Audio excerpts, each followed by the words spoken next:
नमस्कार. आज दिनांक 11/11/2024 वार सोमवार. केडी चौधरी डाळिंबे आड पुणे या लोकप्रिय यूट्यूब चॅनलवर सर्व शेतकरी बांधवांचं मनापासून स्वागत. मी प्रथमतः सर्व शेतकरी बंधूंना सांगू इच्छितो की मधल्या काळामध्ये आपण सातत्यानं 2 वेळा टिश्यू कल्चरच्या शरद किंगच्या बागेमध्ये जाऊन भेट दिली किंवा त्याच्या अगोदर शरद किंग घुटीच्या बागेत भेट दिली आणि आता कोणती व्हरायटी लावावी ह्या संभ्रम अवस्थेत बरेच शेतकरी असताना टिश्यू कल्चर योग्य की अयोग्य हे मी वेळोवेळी तपासत होतो आणि बऱ्याचशा अंशी शेतकऱ्यांचा कल हा शरद किंग टिश्यू कल्चरकडेच वळत होता आणि म्हणून जिथं उत्पादित डाळिंबाची रोपं होतात त्यातनं आपण 30% कोठा हा आपल्याकडं ठेवून महाराष्ट्रातल्या शेतकऱ्यांना न्याय भेटावा आणि तो माल परदेशापर्यंत एक्सपोर्ट व्हावा या भावनेतनं एक माझी त्या टिश्यू कल्चरकडं आत्ता अपेक्षा आहे. आणि म्हणून शेतकऱ्यांना एक चांगली व्हरायटी ही मिळत असताना ती योग्य की अयोग्य ही तपासण्यासाठी जो डेमो प्लॉट हा नाशिक जिल्ह्यातील मालेगाव तालुक्यातील वडनेर या गावामध्ये सह्याद्री फार्म प्रोड्यूस कंपनीच्या माध्यमातून डेमो प्लॉट आहे. त्याच्यामध्ये भगवा, शरद किंग गुठी आणि शरद किंग टिश्यू कल्चर ही तिन्ही प्लॉट एकाच दिवशी पाणी दिलेली ही बागा आपल्याला शेतकरी मेळाव्याच्या माध्यमातून ह्या बागा आपल्याला पाहायला मिळणार आहेत. आणि त्याची तारीख 16 तारीख आहे 16/11/2024 शनिवारी आणि तो मेळावा सकाळी 10 वाजता आहे. शेतकऱ्यांनी त्या ठिकाणी उपस्थित राहून तज्ज्ञ जे काही मंडळी त्या ठिकाणी येणार आहेत त्यांना आपले मनातले प्रश्न विचारावेत म्हणून हा मी उत्पादित जो शरद किंग टिश्यू कल्चरच्या रोपांची कंपनी आहे त्यांना आपण तशी विनंती केली होती आणि आपण लवकरात लवकर तो मेळावा घ्यावा. पण हार्वेस्टिंगच्या पिरियडमध्ये तो मेळावा घेण्याचं त्यांनी निश्चित केलं आणि म्हणून आपली उपस्थिती त्या ठिकाणी प्रार्थनीय आहे की ज्यांना नवीन वाण आपल्याला लावायचं आहे आणि त्याची वैशिष्ट्य काय आहेत हे तपासायची त्यांनी तिथे यावं. ज्यांना त्या ठिकाणी पोचायचं असेल त्यांनी मला व्हॉट्सअपला फक्त मेसेज करा, हाय करा आणि आम्हाला तिथले कार्यक्रमाचं स्थळ समजण्यासाठी पत्रिका पाठवा. तर मी लगेच पत्रिका पाठवेल आणि आपण त्या ठिकाणी कार्यक्रमाला उपस्थित राहा. कार्यक्रम 10 वाजता सकाळी आहे शनिवारी आणि म्हणून शेतकऱ्यांना मी हे पहिल्यांदा सूचित करतो. दुसरं, बाजाराच्या सद्यस्थिती संदर्भामध्ये मी शेतकरी बांधवांना सांगू इच्छितो की बऱ्यापैकी सगळीकडं मंदी झाली हे सावट हे प्रत्येकाला पाहायला भेटतं आहे आणि म्हणून शेतकरी भयभीत झाला आहे. जागेवरती 70-75 रुपयांनी बागा मागायला लागल्या. अशा अवस्थेत बाजार अजून ढासळतील का ही मनामध्ये भीती वाटायला लागली. परंतु आजही ठामपणे सांगतो की आजही मार्केटला ज्या जागेवरती रेट मागितले जातात त्या भावात गुटी विकली जाते.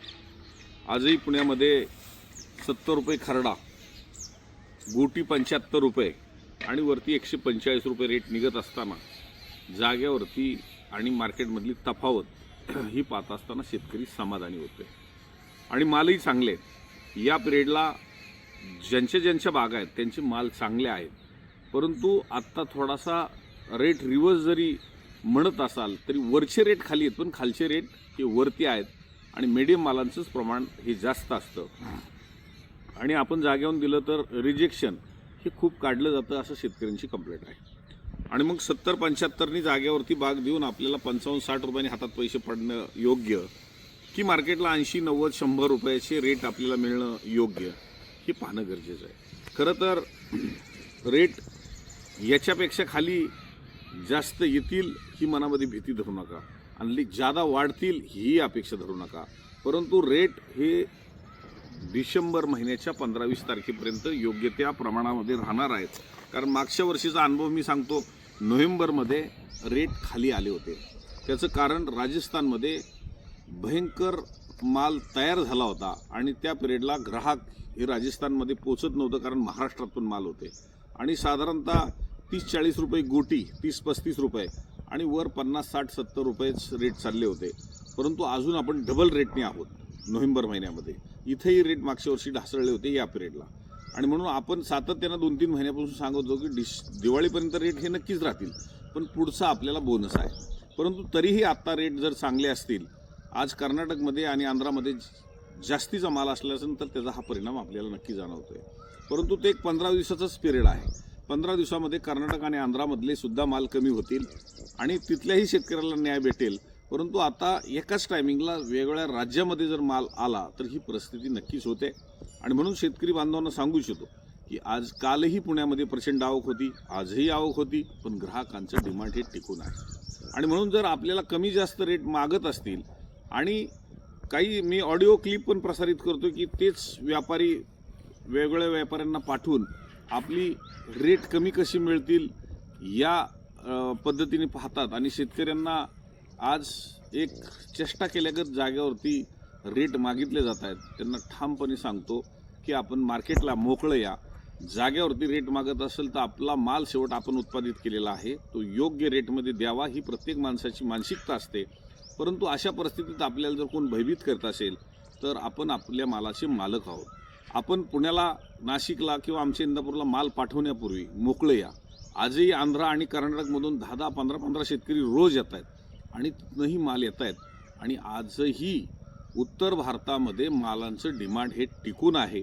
परंतु शेवट मालाची एकाच टायमिंगला जर पुरवठा जास्त होण्याच्या लेवल आली तर थोडासा डिमांड हा त्या प्रमाणातच राहतो. आणि म्हणून आपल्याला कुणी खाली रेट खेचत असेल तर आपण थोडंसं त्यात सावध राहिलं पाहिजे. आणि आपण चांगले व्यापारी असेल जागेवरती नक्कीच चांगल्या व्यापाऱ्यांना आपण देऊ शकता. पण कमी रेट मागत असेल आणि चांगला क्वालिटीचा माल असेल तर मार्केटचा अभ्यास करा. डिसेंबर महिन्यापर्यंत कुठलीही आपल्याला अडचण नाही आहे हे मी सातत्यानं सांगत असताना शेतकरी खूप समाधानी होतोय. दररोज तुम्ही KD चौधरी यूट्यूब चॅनल हे चेक करा. चेक करून आपण मार्केटला मोकळं या हे सातत्यानं सांगत असताना शेतकरी अभ्यास करतायत आणि आपले 10-10, 20-20, 25-25 रुपये किलोची वाढ त्यांना आपल्या डाळिंब यार्डमध्ये पाहायला भेटते आहे. आणि म्हणून मी शेतकरी बांधवांना सांगू इच्छितो की आज जनरली 50-60 रुपयाच्या वर गुटी विकली जाते. चांगली गुटी 75-80 रुपयाच्या वर विकली जाते. आणि वरचा माल ज्यादा रेट डिसेंबर-नोव्हेंबरमध्ये हा वरचा रेट हा कमीच राहतो. नंतर जानेवारीच्या पुढं हा रेट वरच्या मालाचा वाढत असतो. हे दरवर्षीचे अनुभव असतात. त्यामुळे आता अपेक्षा आपण 200, 250, 300ची न करता आपल्याला ॲव्हरेज काय पडते त्याचीही अपेक्षा करणं गरजेचं आहे. आणि म्हणून माझ्या सर्व शेतकरी बांधवांना मी सांगू इच्छितो की ज्यांना शक्य असेल त्यांनी मोकळं मार्केटला या. ज्यांना माहिती आहे रेग्युलर शेतकरी आहेत त्यांनी बिंदास या. आणि मी सांगितलेल्या या टिश्यू कल्चरच्या कार्यक्रमाला आपण कुणाला अडचण आली पोचण्यासाठी तर मला व्हॉट्सअपला मेसेज करा की आम्हाला कार्यक्रमाची पत्रिका पाठवा. फोन करण्यापेक्षा मला फक्त मेसेज करा व्हॉट्सअपला, मी तुम्हाला पत्रिका पाठवेल. आपण नक्कीच उपस्थित राहा. आणि एक नवीन व्हरायटी आपल्याकडं येऊ पाहत असताना योग्य की अयोग्य हे तपासून आपली बुकिंग आपल्याला करायची का नाही करायची ते एक धोरण ठरवा. कारण उद्याचा भविष्यकाळ हा डाळिंबाचा देशापुरता न ठेवता वेगवेगळ्या 100 देशात आपला एक्सपोर्ट माल झाला पाहिजे या भावनेतनं मी डाळिंबाकडे पाहतोय. आणि तशी वाटचाल एक्सपोर्टच्या माध्यमातून सुद्धा आपण करतोय. आणि वेगवेगळ्या राज्यात आपलं डाळिंब यार्ड उभं करून शेतकऱ्याला न्याय देण्याची भूमिका आपण घेतोय. आणि म्हणून शेतकऱ्यांनी या गोष्टीचा अभ्यास करत असताना नवीन व्हरायटी योग्य की अयोग्य हे तपासण्यासाठी आलं पाहिजे. दुसरं मी नक्कीच सांगेल की आपल्याला वेळोवेळी मी आठवण करून देतोय की 22 तारखेला आपल्याला माझ्या मुलीच्या कार्यक्रमाला नक्की उपस्थित राहायचे. आणि मग त्या कार्यक्रमाची मी माहिती आपल्याला वेळोवेळी आठवण करून देतोय. कारण प्रत्येकाला फोन करणं शक्य होणार नाही आहे. आणि म्हणून टेक्स्ट मेसेजच्या माध्यमातून, व्हॉट्सअपच्या माध्यमातून आपल्याला व्हिडिओ प्राप्त होईल, व्हॉइस कॉल प्राप्त होईल. परंतु माझी विनंती आहे की एक आपला परिवार समजून आपण एकमेकांकडे नेहमीच आकर्षित होतोय. व्यवहाराच्या माध्यमातून असेल पण एक चांगल्या क्षणाची आठवण ही तुमच्या माध्यमातून होत असताना त्या ठिकाणी उपस्थित राहावं.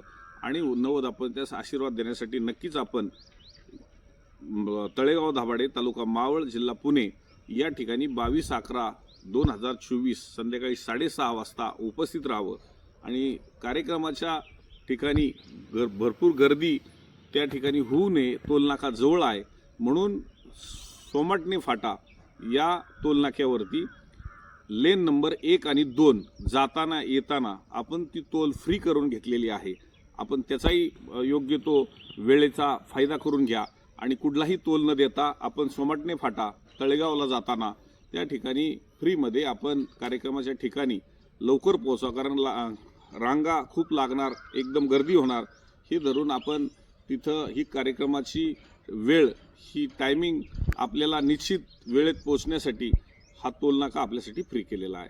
आणि म्हणून सर्वच माझ्या हितचिंतक शेतकरी बंधूंना मी विनंती करतो की आपण त्या ठिकाणी कार्यक्रमाला 22/11 उपस्थित राहायचं आहे. धन्यवाद.